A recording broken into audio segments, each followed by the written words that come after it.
Please leave. It's too crowded in here, Jennifer said with a laugh. Her smile was smug and unsettling, the worst I had ever seen. I stood there, shocked, as Jennifer repeated herself. I didn't understand why I had to leave my own house. This is my house, you know. What are you talking about? I asked. I know this house is in Daniel's name, she replied. I was shocked by Jennifer's nerve. Even though I had explained everything when we got married, it seemed she hadn't listened at all. Fine, I'll leave, I said with a sigh. Watching Jennifer gleefully unpack her furniture into Daniel's home, I wished he were here, but he was away on a business trip for a month. I decided to wait until he returned to discuss the situation. Well then, take care, I said. With that, I left the house filled with memories. I knew where I was going next. I anticipated Daniel's reaction when he returned. My name is Karen, and I'm a 65-year-old housewife. I worked until I was 60 and now live comfortably thanks to my pension and the inheritance from my husband, who passed away 5 years ago. He came from a wealthy family and owned several properties. Despite his wealth, he enjoyed working and was frugal. During the years we raised our child, there were times I got frustrated with my husband for being so focused on work, but I always admired him for taking on challenges with a smile. It's been 5 years since he passed away in October, in a tragic accident that happened on our wedding anniversary. I can't forget seeing the crushed cake box at the accident scene. He left behind a significant inheritance, insurance money, and our beloved son Daniel. Daniel turned 40 this year and works at a big company. After his father's sudden death, Daniel went through a rough patch. He was cheated on and divorced by his then-wife, and he briefly sought counseling to cope. I worried he might quit his job, but then he met Jennifer, and things turned around quickly once they started dating. They got married last year, and since then he's been even more driven at work and seems to have fully recovered. Jennifer, my son's wife, is a single mother with 2 boys aged 2 and 5. Daniel, who adores kids, had grown close to them, and I found them incredibly cute. Daniel couldn't have children due to an illness in his childhood, so the idea of having grandchildren filled me with joy. I thought Jennifer was quite generous, although she occasionally said things that surprised me. Overall, I believe she had a good heart. Daniel and everyone else seemed to agree. It never occurred to me that things could turn out the way they did. After their marriage, Daniel and Jennifer moved into a property near our house. I had suggested they live in one of my husband's houses. We want to start in a home we've chosen ourselves, Daniel insisted. He explained that Jennifer had a preference for cute things, and none of the available properties matched her tastes. When I first heard this, I was puzzled, but since they were newly married with children, I decided not to dwell on it, thinking they deserved to enjoy their preferred lifestyle. Daniel was often busy with work and traveled frequently. During his absences, Jennifer would bring the kids over for dinner. The grandchildren were well behaved, but Jennifer's behavior was quite different. She helped herself to food and often went through our closets without asking, even entering our bedroom to take my jewelry. This shocked me, and I felt the need to confront her about it. Jennifer suddenly burst into tears. I just wanted us to get along. Please don't hate me. Faced with Jennifer's tears, I found myself comforting her instead of addressing the issue. I chose not to tell Daniel about what happened, and since Jennifer didn't take anything else after that, I decided to keep the incident to myself. About 6 months into their marriage, Jennifer started sending her kids over to stay with us frequently. She would call abruptly the day before and hang up quickly, making it hard to say no. Reluctantly, I found myself taking care of the kids each time. Although they remained obedient, their table manners had noticeably deteriorated since we first met. They ate loudly and often spilled food outside their plates, despite being well-behaved before. I had to remind them repeatedly, but they would only listen temporarily before slipping back into their old habits during the next visit. This routine left me feeling frustrated. Jennifer appeared unconcerned and would drop off her children at our home and leave quickly. Initially, Jennifer would visit with the kids, but after a few times, she started sending them over alone. Jennifer, it's okay for the kids to come over, but I'd appreciate it if you could join them sometimes, I suggested. But I'm quite busy, Jennifer replied evasively. That night, Daniel called me unexpectedly. Hey Mom, could you try to be a bit more understanding with Jennifer? What do you mean? I asked, confused. I thought I had been quite kind to her, but Daniel seemed to have a different perspective. Jennifer feels pressured to visit often because she's afraid of being expected to help out like she had to in her previous marriage. She had a tough time with her ex-husband's family, so please go easy on her. Really? Okay, I understand. It seemed Jennifer had misunderstood my intentions. I responded to Daniel with mixed feelings, and the next day, Jennifer sent the kids over to our house again. As their first year of marriage passed, the children began spending half of each week with us.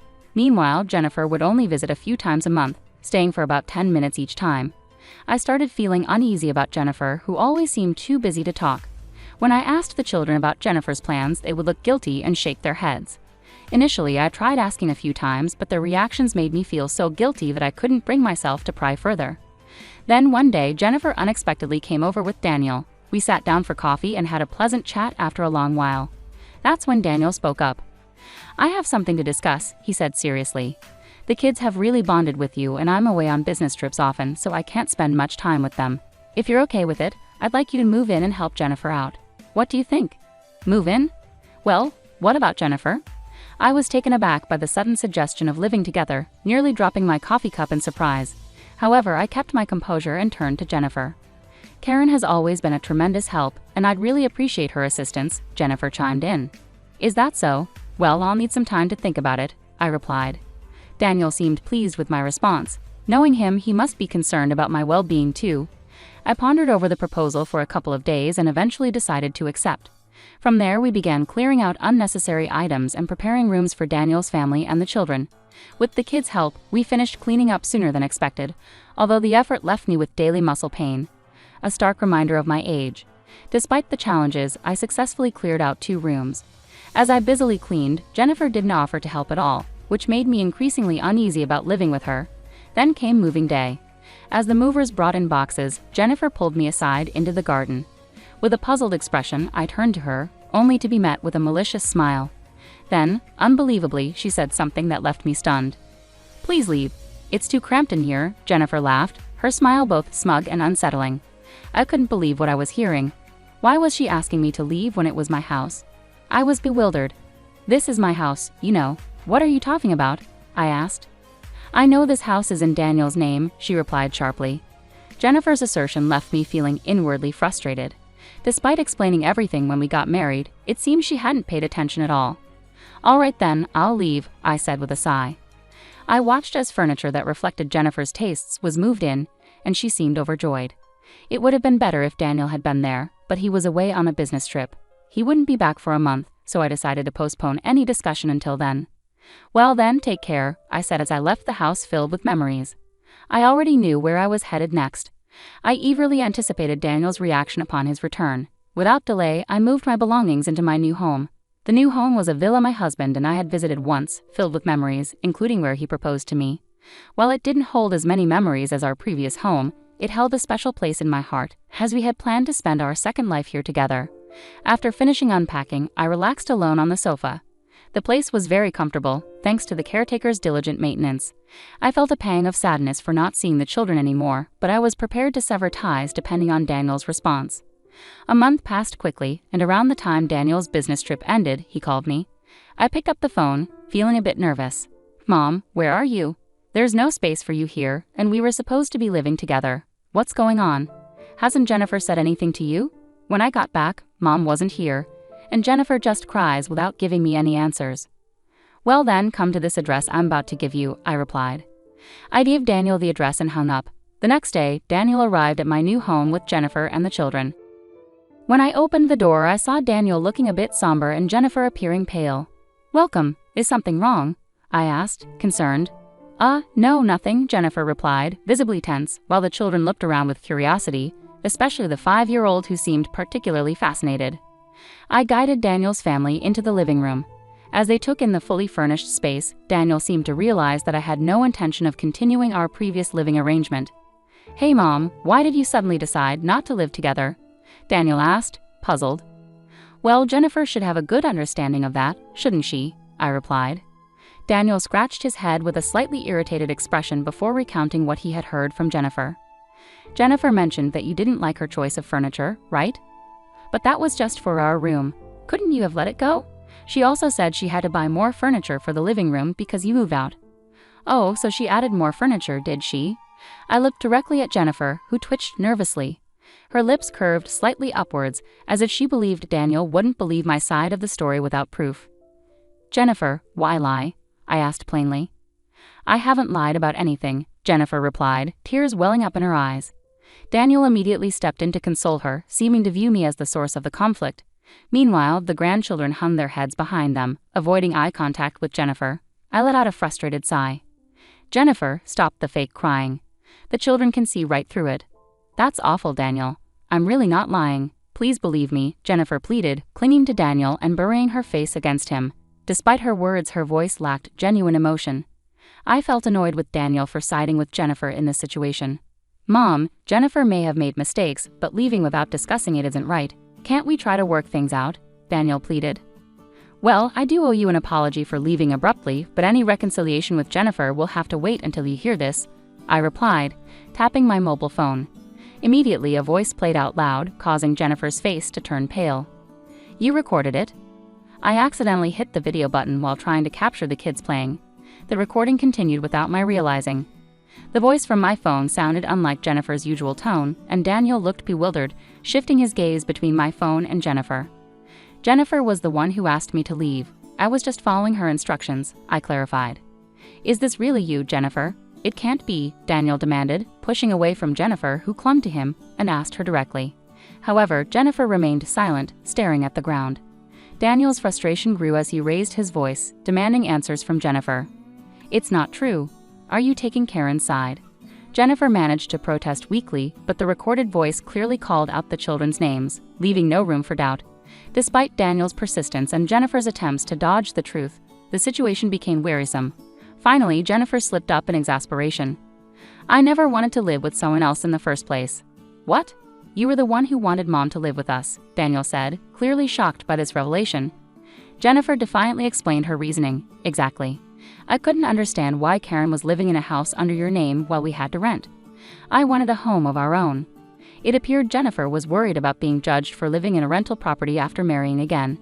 Daniel had leased a luxurious condominium in the area, which cost around $4,000 per month. Despite this, Jennifer seemed to look down on it simply because it was a rental. This attitude caused me a different kind of frustration. Jennifer glared defiantly at me, and now Karen is harassing me. This is the house I've always dreamed of. Why are you living here? Daniel looked perplexed by Jennifer's accusation. Unlike Daniel, I straightforwardly explained to Jennifer, who was clearly on edge. Why? Because this property originally belonged to my husband. That's a lie because this place is, Jennifer started, possibly thinking of the caretaker or something else she was mistaken about. I showed Jennifer a photo on my mobile phone. Upon seeing the person in the photo, Jennifer exclaimed, "Father?" My husband had passed away before Daniel remarried, so Jennifer had never met him. She had never referred to my husband as father. Therefore, the father Jennifer mentioned must be the children's paternal grandfather. The photo captured Jennifer's father-in-law and me shaking hands. It was taken as a memento when we moved in. Jennifer looked at me, her face turning pale. How do you know him? How? Because he's the caretaker here, of course, I replied calmly. Upon hearing this revelation, Jennifer sat down right where she stood. Daniel also appeared stunned, struggling to grasp the situation. Sensing an opportunity to clarify things further, I decided to continue. We had a conversation when we moved in. That's when I learned he's your ex-husband's father, and also the real reason behind your divorce. The real reason for the divorce? Daniel's voice echoed in surprise. Jennifer, no longer trying to pretend, became visibly flustered by my words. Karen, there must be some misunderstanding. I'm sorry, let's go home together. Mom, please tell me, Daniel interrupted Jennifer, his expression earnest as he looked at me for answers. It would have been less damaging for Jennifer if this had come to light later, but I had no intention of showing mercy. I instructed the grandchildren to go play in the garden. They glanced at Jennifer but obeyed my request and headed outside. Once the children were fully engaged in their play, I turned back to Jennifer. I heard from Jennifer that her divorce was due to her husband's infidelity, but in reality, it was Jennifer who had an affair. Daniel was visibly shocked, and Jennifer trembled, avoiding my gaze. I can't believe this. Karen, why would you lie about this? Daniel asked, clearly shaken by the revelations. Oh, I also have a copy of the notarized document here. I retrieved the document from a drawer and handed it to Daniel. Daniel's face went pale as he scanned through the document. What's all this? Compensation?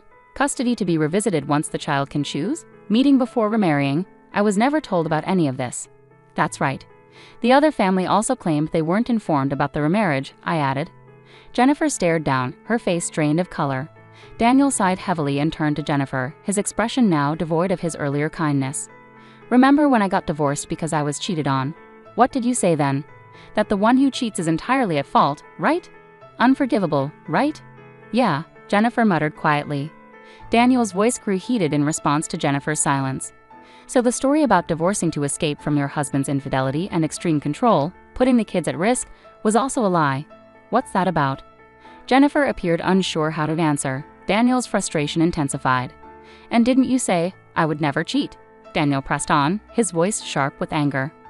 I had to say that or you wouldn't have dated me, Jennifer finally replied, her voice tinged with desperation. Right, of course, Daniel retorted sharply, not letting Jennifer finish. Daniel was visibly agitated, his breathing heavy with emotion. Jennifer, on the other hand, began to sulk defiantly. I've heard you've been declining visits since you started dating Daniel and apparently leaving all the housework and childcare to his family. And now you're trying to blame me after remarrying. Why are you making unnecessary accusations? Jennifer shouted at me, her voice loud and defensive. Daniel gave Jennifer a cold, distant look. Her unguarded outburst had shattered the image she had maintained. It's over between us. Let's get a divorce, Daniel stated firmly. No, I don't want a divorce, Jennifer pleaded, clinging to Daniel, who tried to shake her off impatiently. Despite his attempts, Jennifer persisted. Just as Daniel's frustration seemed ready to boil over, an unexpected voice intervened. Mom, you're saying the same things you told Dad. You've got a new boyfriend now, so stop bothering Daniel. Michael, Jennifer's eldest son, spoke with a surprising maturity for his young age. His sudden return from the garden surprised not just me, but everyone present. What? Why are you saying unnecessary things, Michael? Jennifer snapped, clearly caught off guard by her son's unexpected words. What do you mean by a new boyfriend? Daniel asked, squatting down to look at Michael, clearly perplexed. Michael spoke again, maintaining his composure. Whenever you're away, Mom tells me to go to Grandma's house, and then her boyfriend comes to pick me up. Michael, don't lie, Jennifer interjected quickly. Daniel hugged Michael tightly and turned a stern gaze towards Jennifer, who looked taken aback by his genuine anger. We'll talk about this later, including the boyfriend and the compensation, with him present. It's not like that. I love you. It was just a brief fling with that guy, Jennifer pleaded desperately. That guy, huh? Daniel remarked coldly, his disappointment evident. Jennifer looked crestfallen at Daniel's remark. With a resolute expression, Daniel stood up, shielding Michael, and stared coldly at Jennifer. Without hesitation, he forcefully escorted her out of the house. Wait, Daniel. Open the door. The next time we talk will be with a lawyer present. I'll arrange for the kids to see their father. I've already called my parents. They're on their way to pick them up. What do my parents have to do with this? Jennifer continued knocking on the door for a while, but soon the noise ceased. Shortly after, I heard voices arguing and then the doorbell rang. Jennifer's parents stood there, looking apologetic.